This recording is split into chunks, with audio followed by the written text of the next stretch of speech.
I'm reluctant to say yes, Gates. You sure? Oh, it's a sizable branch. Badly split, Commander. It'll come down in its own time, and that could be dangerous. If a branch that size fell on the house, it could do a lot of damage. Dear me, that sounds bad. Oh, sorry, Charles, didn't see you. There's a big main branch of the cedar tree, split right down the middle. Ooh. Gates thinks it ought to come off. I'm afraid it might spoil the symmetry of the tree. So, safety first, I suppose. I should have thought so, yes. All right, Gates. Off with his head. Right, sir. At least it'll give us some damn good fence posts. Well, a few logs, sir. Good burning wood, Cedar. Yes, and we're going to need it. This is the coldest march for years. Arthur, could you... It's very pleasant, too, the smell of cedar wood burning in a grate. I wonder how old that tree is. You must count the rings or something when you take that branch up. Yes, sir. Oh, as a matter of fact, sir, I'll get Jim on that job, if that's all right by you. He hasn't got much to do in the garden at the moment. Well, fine, if you think he can manage. I'll get him up there right away, sir. Yes, while it's dry. Yes, I didn't like the look of the weather this morning, sir, but seems to be cleared up a bit. No, I'd get him onto it pretty sharpish if I were you. Glass is going down. Very good, Commander. Oh, dear, oh, dear, oh, dear. So, what time's your luncheon in Hereford? There's one for 1:15, but I must go almost at once because it's a fair way. Well, it's such a pity Liz couldn't go with you after all. Yeah. Yes, there was a chance of a couple of days off, but a series of hospital lectures brought forward from next week. I think the surgeon concerned wants to get away and fish. Oh, shocking.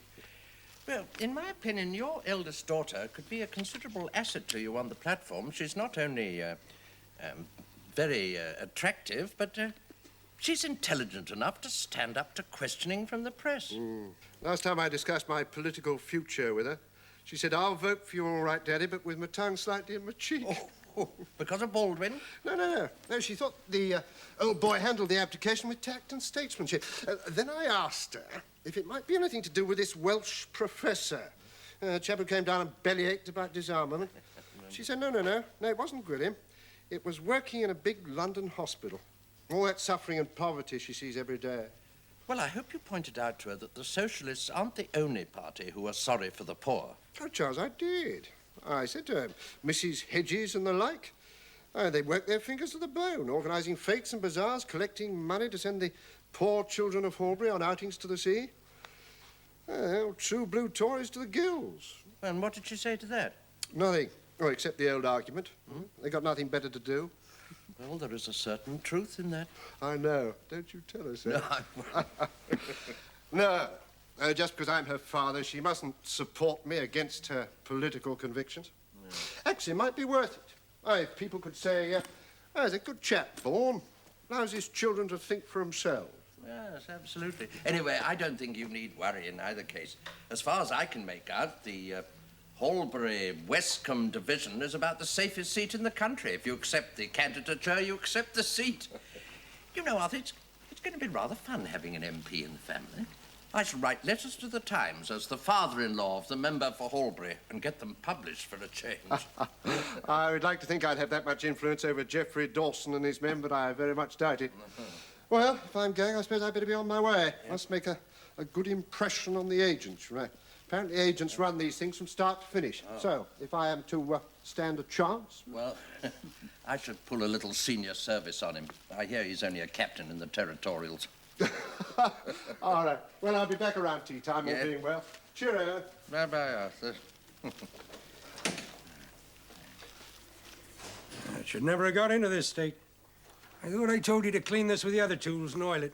Oh, I did? Well, look at it. Red rusty. Well, that'll have to do. Yeah, right. It would be worth having a go at sharpening the saw before I cut down the branch, would it? It'd be a long job. The commander wants that job done today, so today it is. Come on, let's get you up there and started. Well, I mean, I could have a go at sharpening myself, like. It'd take too long. You gotta sharpen it tooth by tooth. Well, it'll make the job easier. Look, I want that job done now. Now, understand? Are you afraid of a bit of hard work? Well, you're the one who's always saying you've got to have the right tools for the job. Yes, and I might add the right man for the job. Well, what do you mean by that? Don't be such a dreamer, Jim.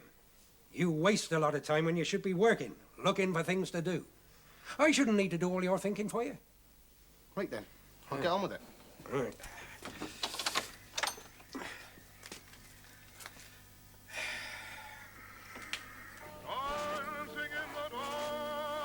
It must be very cold up there. Jim's tough enough. He'll be all right. The saw keeps sticking. He's getting quite angry with it. I do believe he's swearing. Yes, he is swearing. He's trying to pull the saw out. Oh, dear. He's dropped it. He's swearing again. I wish I could hear what he was saying. I should think Jim's quite good at swearing. What's he like? Oh, he's all right. Liz knows him better than I do. He was one of her causes for a while. He's been in trouble once or twice. What kind of trouble? Oh, silly things. Nothing much at all. I say, do you want to go out for a walk? Only a short one. It's a miserable day. Ah, no, well, we'll stay in. Oh, I don't like this time of year. Lent. I suppose Lent is meant to be dull. Oh, what a waste of a day. He's climbing back up again. That's what we need. Something to do. He's seen us watching him. Come away from the window. He'll be embarrassed. Oh, not Jim. He thinks I'm part of the furniture. Oh, come on, let's go and chat to Nan. She's got a rotten cold. She needs cheering up.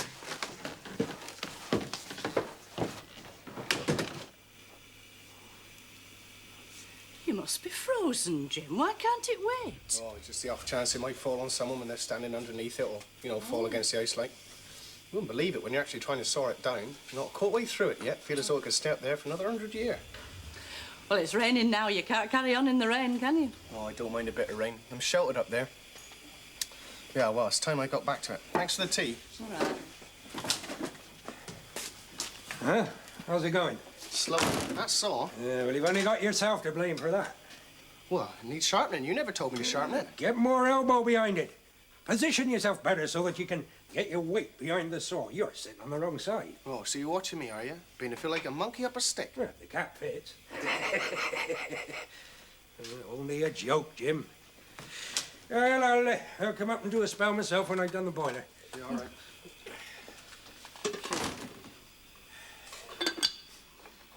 His hands were blue when he came in, poor lad.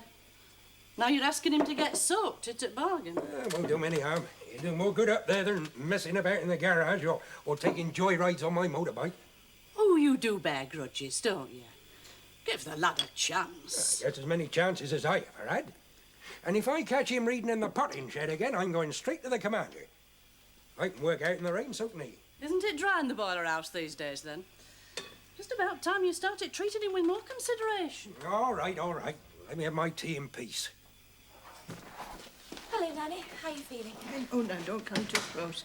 I don't want you girls catching my cold. Oh, it's a terrible one. It's the worst I've had for a long time. You must be miserable. Have you taken anything for it? Everything, dear, everything. It makes not a scrap of difference. Inhalers, aspirins, hot drinks, or talk about something else. Cheer me up. I must look an awful sight. Not at all. I look far worse when I've got a cold. The end of my nose goes bright red for weeks. Jim Tapper's still sawing that old branch off the cedar tree. I don't like to think of that tree being damaged. Your mother was very fond of that tree. In the central and southeastern districts, drizzle and light winds will give way to heavy rain and poor visibility, with winds gale force 6 in coastal areas, moving inland during the night. There is nothing as depressing as a weather forecast, and it is invariably wrong. Not this time. I think we're in for some very rough weather. Huh? Well, what's your secret, Alice? Seaweed? There was a mackerel sky this morning. I noticed it from my bedroom window. Indeed. Well, I hope we haven't any loose tiles. If we have, they're sure to be off tonight. Well, I don't know. You may be right, but I wouldn't like to bet. It's quite calm out there now, except the rain. Especially now Jim Tapper stopped making that dreadful noise. Oh, I wonder what persuades Arthur to keep him here. Not a suitable person to have around the house, not to my thinking, with his record. I've told him so often enough. Arthur is trying to help the boy, Alice, as you very well know. As far as I can gather, the boy's quite capable of helping himself. Well, people change. Even boys. I should know. Not some boys. I don't trust that light-fingered attitude towards life. What's yours is mine, what's mine's my own. It's based on the idea that the world owes you a living, and that's a patent fiction. Well, I know, but you must give the boy a chance. You know, you've been critical of him ever since he first came here. Well, I'm thankful he's taking a rest at the moment. A little peace and quiet. I find great difficulty in sleeping. Mm-hmm. Even the fire doesn't seem to want to burn. The wind has changed. Well, you had to go and break it for that sheer clumsiness. Well, the sticking and the branch moved. I'm sorry. Take it out of your wages. The saw was only a year old, best steel. I said I'm sorry. Yeah, well, sorry's not enough. How far through did you get? About a third. I suppose we'll have to tie it up with a bit of rope until tomorrow. I'll see if I can get a new saw. This is a real nuisance, Jim.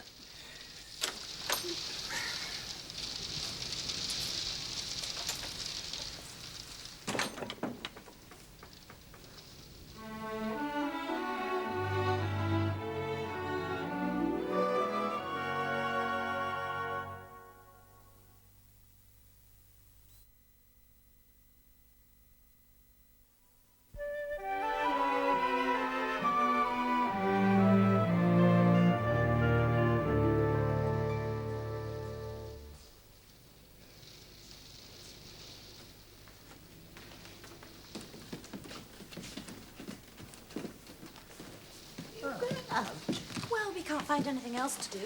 Nanny just ruined us at pontoon. And all the books I'm reading are rather sad, so we might as well go for a walk in the rain. Well, I shan't come with you. Don't go too far. Luncheon is at 1. Right. Are you going anywhere near the village shop? Oh, we can go that way. Ah, then I shall come with you. I need some stamps. If you'll be all right, Alice, dear. Good. Sure you won't Right. come, Granny? Quite sure, darling. I don't like the damp. Now then, girls. Yeah. Help me on with my coat. I will. Now, if we step out, we shall be able to keep warm. And no lagging behind. You must keep up with me, and I shall set a brisk pace. Oh, don't worry, Granny. We won't be late for lunch, promise. Right. Will you tell Mrs. Gates, though? Yes, I'll tell her. Enjoy your walk. I think you're all three raving mad. But go on. Bye. Come on, Miss Enfant. En avant.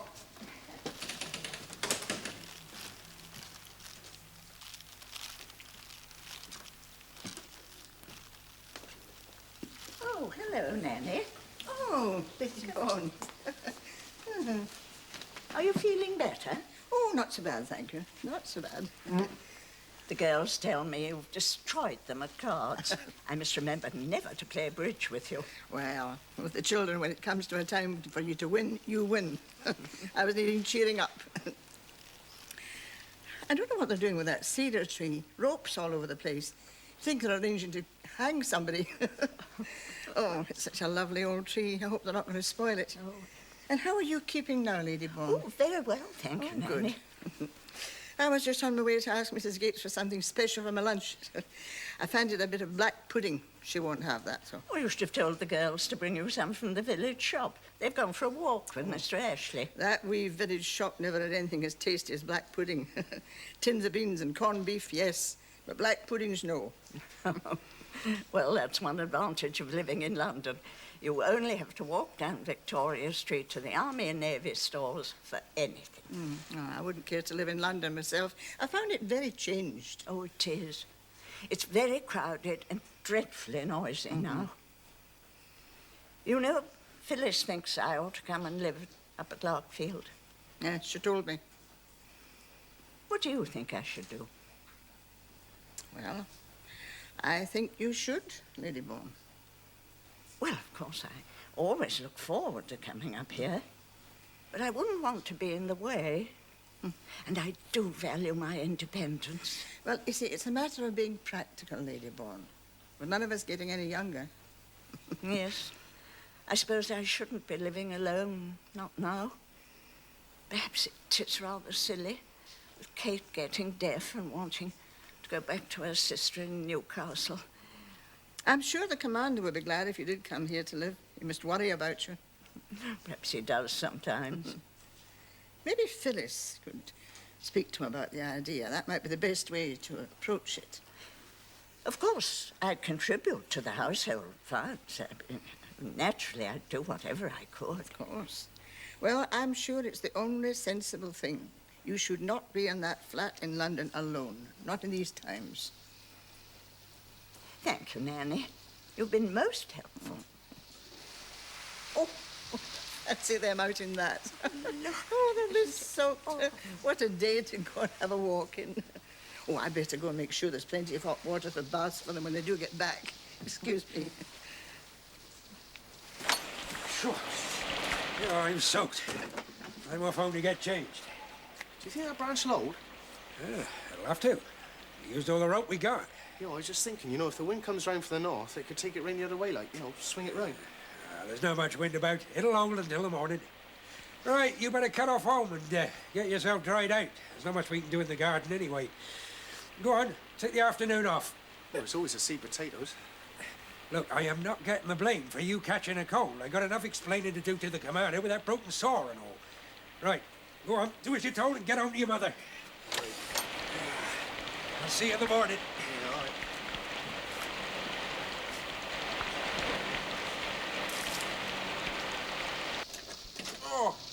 Oh, God. Oh, what a really frightful day. Oh, it's absolutely awful.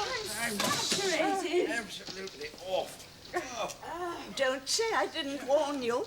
Mackerel Sky. Oh, dear. Don't you think you'd all better go up and change? Look at you. Oh, I've been taking chances. Now, get off the rest of these wet things upstairs and get into a bath with you. Oh, yes, There'll be more than me coughing and sneezing tonight. It was good fun for a while. We all shared the umbrella. Come on, Laura. Well, I've given myself a little brandy, warm myself up. Temperature's dropping, you know. I think we're in for some really foul weather. I'm so worried about Arthur out in it motoring. I know. Oh, Jim Tapper passed us on his bicycle. I didn't envy him his form of transport in these conditions. No. They seem to have finished with the tree for today. Ah. Well, I think anybody's better indoors. Yeah. Well, I suppose I ought to go and change. Oh, dear. Gale warning, south cones hoisted. Oh, well, I'll tell Mrs. Gates to hold lunch back so that you'll all have time to change. Thank you, Alice. Ooh. Well, I hope she's got something nice and warming for us to eat. Cedar Tree looks like a ship now. All those ropes going everywhere. Or like someone in hospital with a broken leg. Poor old tree. Well, Grandpa's still pretty fit for his age, isn't he? Well, he can walk quite quickly. Well, he was leaving us behind when we turned back. He was almost running. It's getting very dark. Reminds me of Macbeth. Or King Lear. Listen. That's the wind in the roof. When the wind's in a certain direction, it always makes that sound. It used to terrify me when I was a child. Sounds like a lost soul. It's in the north. When the wind is in the north, I remember Daddy telling me. I'm glad I'm not here by myself. It'd be pretty spooky. Gosh, it's getting blacker and blacker. Look at that sky. Those clouds are very low. I can't see farther than the end of the garden. Daddy's gone to Hereford to see about becoming an MP. Perhaps this is an omen. He shouldn't have gone. What does darkness like this mean? The end of the world or something. At least. People used to believe that. They organised their lives around all sorts of weird superstitions. I'm not surprised. If I lived in a cave and I wasn't very bright, I'd react very badly to a day like this. It'd give me quite a turn. You're potty. More people commit suicide now than any other month of the year. But it can be quite exciting. We're going to have a real storm. We'll lose a lot of slates off the roof. Well, they're huge. If one fell on your head, it would kill you. We find them in the flower beds and on the lawns. Now wait. 4 miles. I counted 4 seconds between the lightning and the thunder. Isn't it terrifying? Poor Daddy, driving in all this. I hope he's all right. Do you remember that hymn for sailors? We sang it at school. How does it go? Oh, hear us when we cry to thee, for those in peril on the sea. Now wait. 1, 2, 3. It's getting closer. When it gets right overhead, it'll be devastating. I'll be a jelly.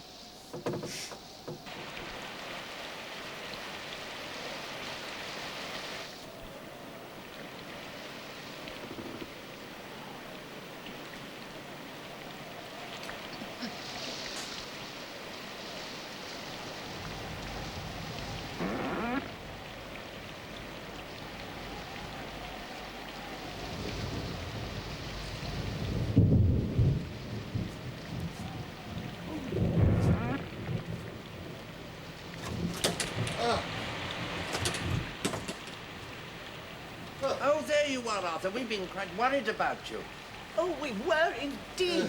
Well, I had to turn back. The road's flooded the other side of Horbury.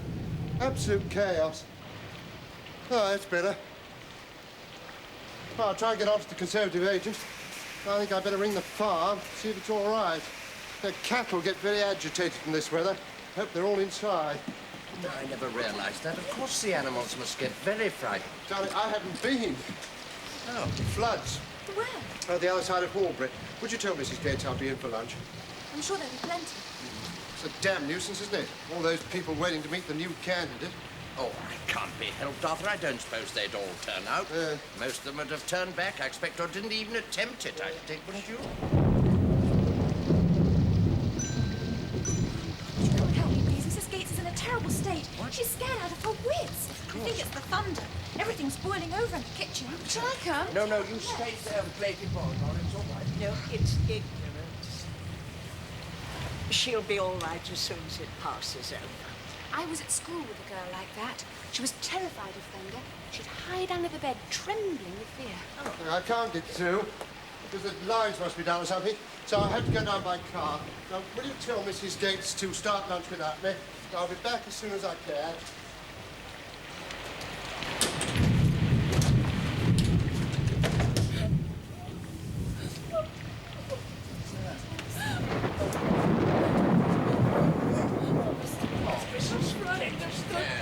Now, listen, it's only a thunderstorm.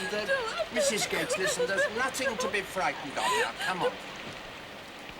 Is the commander here? He's back, but he's gone out. Well, I must see him. He's gone down to the farm. What's the matter? Well, it's that branch of the cedar tree. It's just hanging by a thread. I'm afraid it'll fall on the house. It's going to break off and fall. I'm going up to look. You can see it from Vicky's bedroom window. Laura, no, don't you go up there.